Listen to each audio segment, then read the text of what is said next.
성령의 바람이 불어옵니다. 부흥의 파도가 밀려옵니다. 5명의 목회자가 전하는 강력한 부흥의 메시지. 극동방송 온라인 부흥회 리바이벌. 다시 살아나리라.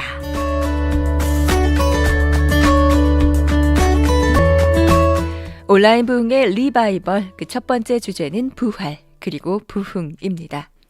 둘째 날 강사는 소정교회 이근형 목사님입니다. 이근형 목사님은 부산 초량교회 초대 목사 한득용 목사의 신앙을 이어받아 5대째 믿음의 집안에서 태어났습니다. 오늘의 본문은 빌립보서 1장 25절과 26절. 부활 그 역동의 삶을 선택하라 라는 제목입니다.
빌립보서 1장 25절과 26절입니다. 내가 살 것과 너희 믿음의 진보와 기쁨을 위하여 너희 무리와 함께 거할 이것을 확실히 아노니 내가 다시 너희와 같이 있으므로 그리스도 예수 안에서 너희 자랑이 나로 말미암아 풍성하게 하려 함이라. 부활 그 역동의 삶을 선택하라 라는 메시지입니다.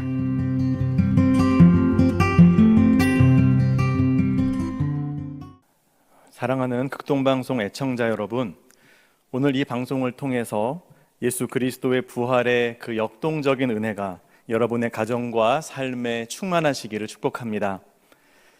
예수님은 죄와 죽음의 권세를 이기고 다시 살아나셨습니다. 예수님을 나의 구주로 믿고 영접하신 분들은 그 예수님 안에 거하게 되고 그분 안에 있는 그 생명의 능력, 그 부활의 능력이 우리의 삶을 새롭게 하세요. 그리고 우리의 썩어질 육체까지도 영광스러운 부활의 몸으로 바꾸어 주실 것입니다. 아멘. 오늘 말씀은 이와 같은 예수님의 부활을 실제로 믿고 또 그 믿음으로 살아가는 분들을 위해서 준비한 말씀입니다. 부활주일 예배 은혜롭게 들으셨죠? 부활주일 예배가 마친 후에 벌써 일주일의 시간이 지났습니다. 그 부활의 감격이 아직도 우리 마음속에 남아 있잖아요. 하지만 문제는 우리가 고백하는 이 부활의 신앙이 우리의 현실, 이 차가운 실질적인 문제들과 만나고 대치될 때 그때 발생을 합니다. 그렇게 신실한 믿음을 가진 분들이었는데 막상 삶과 죽음, 감당하기 어려운 그 큰 문제를 만나게 될 때 이 냉혹한 현실 앞에서 적잖이 당황하는 모습을 보게 됩니다. 부활에 대한 믿음이 없어서가 아니에요. 그 믿음이요 한순간에 마치 소설 속의 이야기처럼 나와 상관없이 멀게만 느껴지는 그 순간이 올 수 있다는 겁니다. 지금 우리의 온 나라는 코로나19로 인해서 너무도 힘들고 어려운 상황 속에 있습니다. 재택근무자들이 늘고 자녀들은 하루 종일 집에 머물죠. 삼시세끼를 다 챙겨야 하는 주부들의 스트레스가 도를 넘었습니다. 인생에서 가장 행복해야 할 결혼식장에 하객들이 없고요. 장례가 나도 그 슬픔을 함께 위로해 줄 이들이 없습니다. 여러분, 이렇게 냉혹한 현실 앞에 우리가 서야 돼요. 그렇다면 그 앞에선 우리의 부활의 신앙, 이것은 과연 무엇을 의미하는 것인가 고민하지 않을 수 없는 것입니다.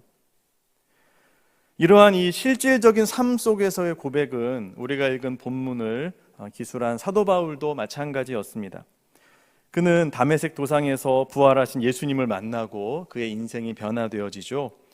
믿는 자를 박해하던 그가 이제는 온 땅을 다니면서 부활의 이 복음을 전하는 사도가 되었습니다. 여러 개의 교회를 세웠어요. 수많은 이들에게 복음을 전해서 그들을 구원했습니다. 하지만 정작 오늘 본문에서의 바울 자신의 상황은 어떻습니까? 무시무시한 로마의 지하 감옥에서 이 죄수의 신분으로 수감되어 있어요. 바울은 천국까지 다녀왔던 사람입니다. 그에게는요, 남들과 달리 너무도 확실한 이 천국의 소망이 있었어요. 그러니까 이 땅에 대한 미련이 없는 거예요. 바울은 이렇게 말합니다. 세상을 떠나서 그리스도와 함께 있는 것이 나에게 훨씬 더 좋은 일이다. 이것은 그의 거짓이 아닌 참된 고백입니다. 그에게는요, 하루빨리 천국에 가는 게 더 큰 소망이죠. 하지만 바울은 하나님의 뜻을 알았어요. 내가 여기에 왜 남아 있어야 하는지, 왜 이 땅에 서 있어야 하는지 자신의 사명을 알았던 그는 천국에 가는 것 대신에 내 안에 부어주시는, 바울 안에 부어주시는 하나님의 능력을 선택하고 그것을 믿습니다. 그리고는 차가운 현실에 머무는 것을 선택합니다. 25절에 보면요, 바울이 이렇게 말합니다. 내가 살게 될 것을 안다. 잠시 삶의 의욕과 포기 사이에서 바울이 망설였던 적이 있어요. 하지만 이내 바울은 마음을 다잡습니다. 내가 살게 될 것을 안다. 이 산다는 것은 거주한다는 것이에요. 어디에 거주해요? 감옥에. 이 현실에 내가 그대로 머물러 있겠다라고 결단합니다. 하나님께서 나를 데려가 주세요라고 그렇게 하나님께 기도하는 것이 아니라 이 비참한 감옥의 현실을 선택하는 것이에요. 그에게 천국에 대한 확신이 없어서가 아니에요. 그렇다고 해서 바울이 자신의 목숨에 집착하거나 생명의 연장만을 구걸할 그럴 사람도 아니에요. 바울이 현재의 삶을 선택했던 이유는 따로 있었습니다. 그 이유는 첫 번째로 오늘을 주신 분이 하나님이심을 믿었기 때문입니다. 우리의 생명은 하나님의 것이죠. 그렇다면 우리의 시간, 우리의 오늘이라는 것은 하나님이 우리에게 주시는 겁니다. 특별히 우리에게 맡겨주신 시간인 거예요. 바울은 감옥에서의 오늘의 시간을 믿음으로 선택하고 그 시간을 주님께서 부어주시는 이 부활의 능력으로 채우고자 했어요. 바울의 입장에서 한번 생각을 해보세요. 그의 자리는요, 24시간 감시를 받아요. 통제를 받아요. 내 마음대로 아무것도 할 수 없어요. 그러나 바울의 영혼까지 그렇게 얽어맬 수는 없었습니다. 바울은 그 감옥의 자리에서 하나님의 은혜를 사모하지요. 바로 거기서 기도하고 그곳에서 찬송하면서 하나님을 바라봅니다. 여러분, 바울이 옥중에서 성령 충만함으로 지내는 이 모습을 한번 상상해 보세요. 그의 얼굴이요, 천사처럼 빛나고요. 그 기쁨과 감사 속에서 그 입에서 나오는 말은 늘 긍정적이고 또 사랑하고 감사하고 찬양하는 은혜의 말들만이 흘러나옵니다. 이 모습은 그 옆에 절망 가운데 지내는 다른 죄수들과 사뭇 달랐고, 이 부활의 능력이 어떤 것인지를 분명하게 대조적으로 보여주는 것입니다. 바울은 하나님께서 주신 오늘이라고 하는 시간을 결코 회피하거나 그저 낭망함 가운데 포기해버리지 않고 그 시간을 하나님을 바라보는 더 큰 은혜의 시간으로 바꾸었습니다.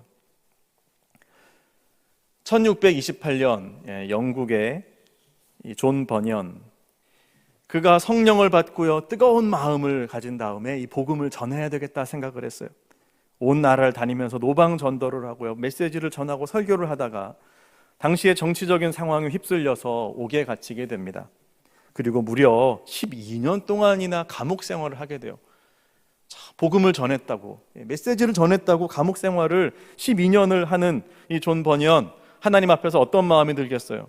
하나님, 왜 나를 이렇게 힘들게 하십니까? 원망하고 절망할 법도 한데 그는 그렇게 하지를 않았습니다.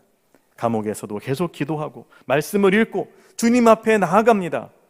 그러니까 하나님이 그에게 은혜를 주시는 거예요. 하나님께 받은 꿈과 이 계시를 통해서 불후의 명작인 철로 역정을 집필합니다. 철로 역정의 내용은 여러분이 아실 겁니다. 나그네의 이 인생이 장차 멸망할 그 성에서 떠나서 천국까지 가는 그 노정기이죠. 이 크리스찬이라고 하는 주인공이 장차 멸망할 그 성에서 이제 탈출해서 천국을 향해서 여행을 하는데, 그 과정 속에서 수많은 유혹과 또 위험 요소와 어려움들이 닥칩니다. 하지만 이 크리스찬은 이것을 대응하고 이겨낼 수 있는 능력이 없어요. 그 위기에 빠지고 정말 어려움에 처했을 때 하나님께서 결정적으로 그에게 사람을 보내주셔서 그를 건져주시고 또 회복하게 하시는 그 이야기들이 곳곳에 나옵니다. 이 철로 역정을 보면 이것이 다른 사람의 이야기 같지가 않은 거예요. 바로 존 버년 자신의 이야기지요. 그가 감옥에서 그 고난 가운데에서 하나님을 의지했을 때 주님이 어떻게 그를 건져주셨는지, 어떻게 그 절망으로부터 그를 끄집어내 주셨는지를 그는 이 책을 통해서 고백하고 또 간증하고 있는 것입니다. 이 책으로 말미암아 수많은 사람들이 감동을 받고 믿음으로 돌아오지요. 감옥에서의 시간, 그 시간은 하나님의 은혜를 경험하는 시간이 되었던 것입니다. 사랑하는 성도 여러분, 청취자 여러분, 손님이 없이 텅 비어있는 가게, 너무도 힘든, 정말 눈물 지을 수밖에 없는 현실이 여러분 앞에 놓여져 있습니까? 너무도 힘드시겠지만 여러분에게 믿음으로 선포합니다. 부활의 주님이 여러분 곁에 서셔서 여러분에게 능력을 주신다면, 그 부활의 소망이 여러분에게 있다면 여러분의 빈자리가 하나님을 만나는 자리가 될 수 있고 또한 새로운 시작의 출발점이 될 수 있음을 믿습니다. 그러므로 여러분의 오늘을 믿음으로 받아들이고 하나님이 주신 그 시간으로 믿읍시다. 그렇게 바라볼 때에 우리의 오늘은 우연의 산물이 아니라 하나님께서 계획하신 은혜의 일부가 될 것입니다.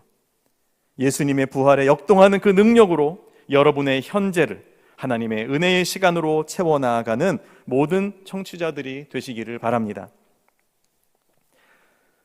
바울이 현재의 삶을 선택한 두 번째 이유는 내일의 부흥을 소망했기 때문입니다. 바울에게는요, 하나님께서 일으키실 이 변화와 부흥에 대한 기대와 소망이 있었어요. 특별히 성도들에게, 빌립보 교회에게 하나님께서 은혜를 주실 것을 그는 기대했습니다. 조만간 감옥에서 나가서 성도들과 만나고 싶은 계획을 세웠어요. 다시 성도들과 만난다면, 그러면 지금 믿음 가운데 연약함 가운데, 믿음 가운데서 넘어져서 연약함 가운데 있는 성도들에게 다시 한번 부흥이 일어나고 모두가 함께 기뻐하게 될 거예요. 이 이야기가 빌립보서 1장 25절의 말씀입니다. 제가 읽겠습니다. 내가 살 것과 너희 믿음의 진보와 기쁨을 위하여 너희 무리와 함께 거할 이것을 확실히 아노니. 아멘. 무엇을 안다고요? 내가 이 옥에 거주할 것과 그리고 성도들의 믿음의 진보와 그 기쁨, 그 부흥의 역사를 위해서 이 옥에서 나가서 그들과 함께 있게 될 그 시간을 하나님이 주실 것을 내가 확실히 믿는다. 이렇게 소망을 품었습니다. 그리고는 바울은 그 시간을 위해서 준비를 시작해요. 성도들과 만났을 때 바울의 그 옥에서의 시간이 성도들의 자랑과 간증거리가 될 수 있도록 하기 위해서 바울은 자신의 삶이 부활의 능력으로 이어질 수 있도록 주님을 더욱더 찾고 주님 앞에 나아갑니다. 또한 교회를 위해서 기도하고요. 그의 좋지 않은 시력이지만 힘겹게도 성도들의 위로와 격려를 위해서 편지를 한자 한자 적어서 교회들에게, 성도들에게 보냅니다. 그리고 얼마 후 바울은 기대하고 소망했던 대로 로마의 감옥에서 잠시 동안 풀려나게 됩니다. 빌립보 성도들과 만나 기쁨을 함께 했을 것은 당연한 일이죠. 성도들의 마음에 큰 부흥의 역사가 일어나게 되지 않았겠습니까? 이와 같이 여러분, 하나님께서 우리에게 주실 내일의 부흥을 우리가 꿈꾸고 소망하는 것, 이것이 우리에게 필요하고요. 이것을 위한 준비가 중요하다는 거예요. 전능하신 하나님이 살아계시기 때문에 그 하나님이 주실 내일을 기대하면서 내일을 준비하는 일을 멈출 수 없다라는 것입니다.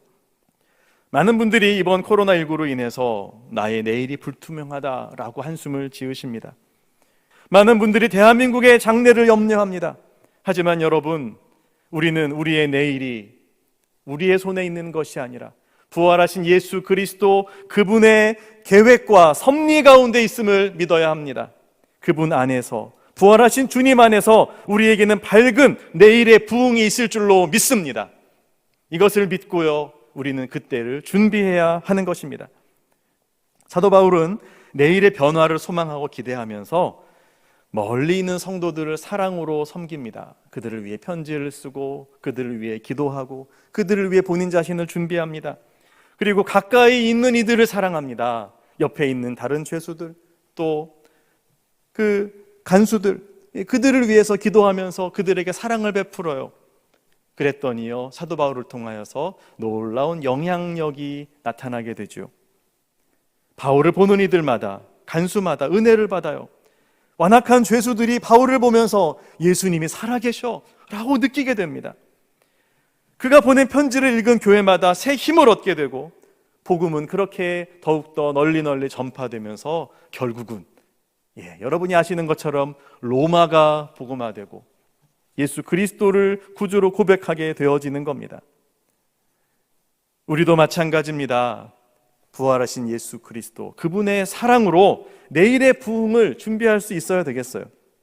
예수님께서는 말씀하십니다. 한 알의 밀이 땅에 떨어져 죽지 아니하면 한 알 그대로 있고 죽으면 많은 열매를 맺느니라. 아멘. 우리의 미래는 어디에 달려 있어요? 한 알의 밀알인 복음, 그 복음을 품은 우리들에게 달려 있다는 거예요.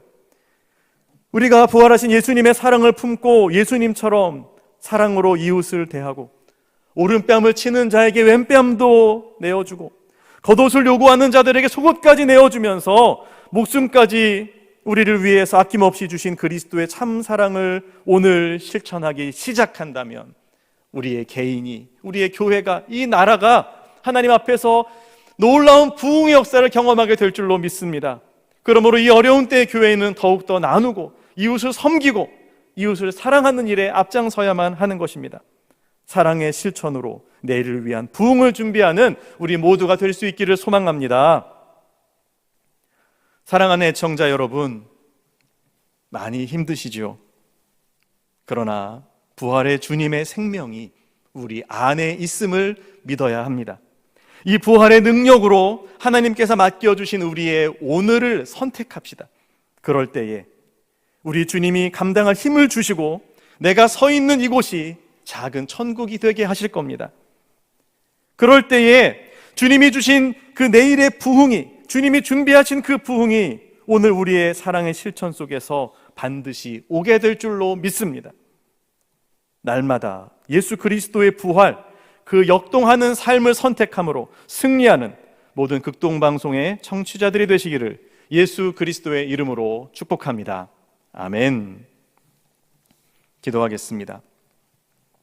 은혜의 하나님, 우리에게 부활의 능력을 충만하게 하셔서 오늘을 믿음으로 선택하게 하시고 주님이 주신 힘으로 새 힘을 얻어 사랑을 실천하며 내일의 부흥을 준비하게 하여 주시옵소서. 오늘은 울음이 깃들지라도 아침에는 기쁨이 오게 될 줄로 믿습니다. 우리와 함께하여 주시옵소서. 부활이요 생명이신 예수님의 이름으로 기도하옵나이다. 아멘.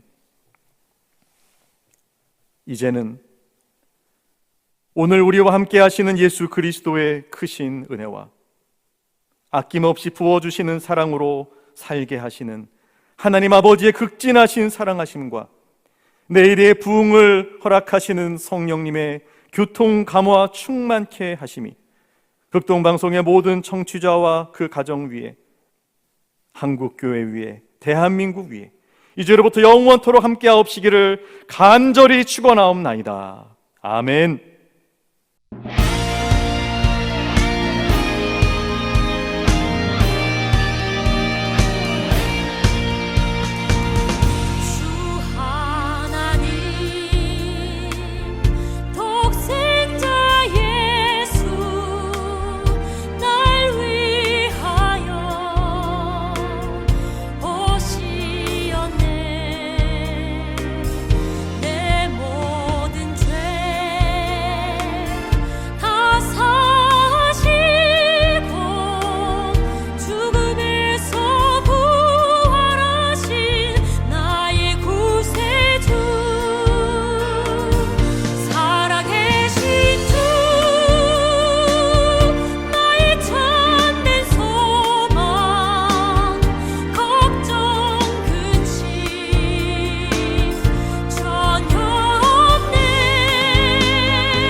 제1회 극동방송 온라인 부흥회 리바이벌 5인 5색 5명의 목회자가 전하는 강력한 부흥의 메시지 다시 살아나리라.